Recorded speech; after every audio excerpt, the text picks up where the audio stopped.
Ainda no cenário internacional, vamos com a Priscila Yazbek para falarmos sobre o Oriente Médio. 3 reféns israelenses foram libertados hoje na faixa de Gaza, depois de uma semana de tensão em que o acordo de cessar-fogo correu o risco, inclusive, de colapsar. E aí, Priscila Yazbek já comigo aqui em tela. Bem-vinda, Yazbek. Nós estamos falando de 3 reféns, mas, em contrapartida, Israel terá de libertar, e já o fez, mais de 350 prisioneiros palestinos. É praticamente 1 para 100, Priscila Yazbek.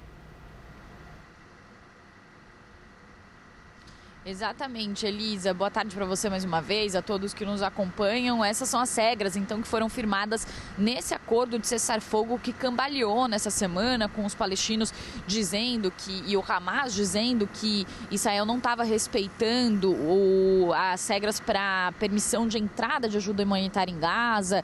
E depois disso, também até com manifestações sobre o primeiro-ministro israelense, o presidente Donald Trump, mas enfim, então, esses 3 reféns israelenses foram libertados. Um deles é um americano israelense, Sagi Dekelshan, de 36 anos. Inclusive, Elisa, uma observação sobre a libertação dele que foi muito emocionante.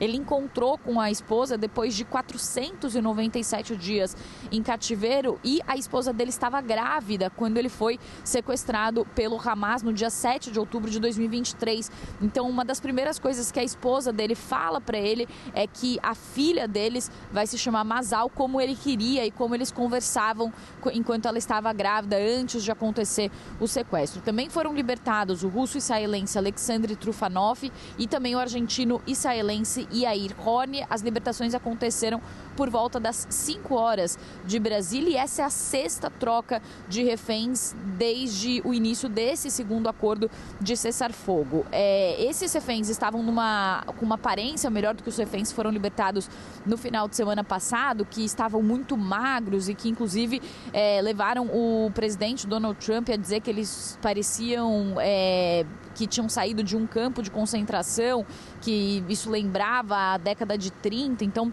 esses reféns, eles já apareciam com uma condição de saúde melhor, mas Trufanov também, em algumas imagens que apareceram desse momento da libertação, ele também parecia enfrentar alguma dificuldade para andar e foi levado ao hospital.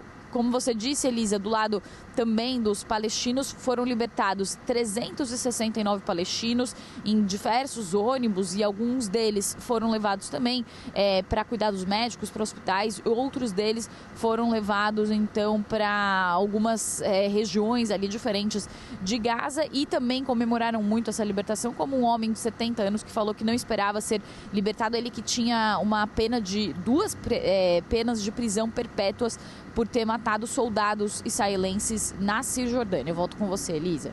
Muito obrigada. Obrigada, Priscila Yazbek, trazendo as atualizações do Oriente Médio. Inclusive, em um outro momento, conversando e ouvindo um israelense, eu ouvi algo muito tocante.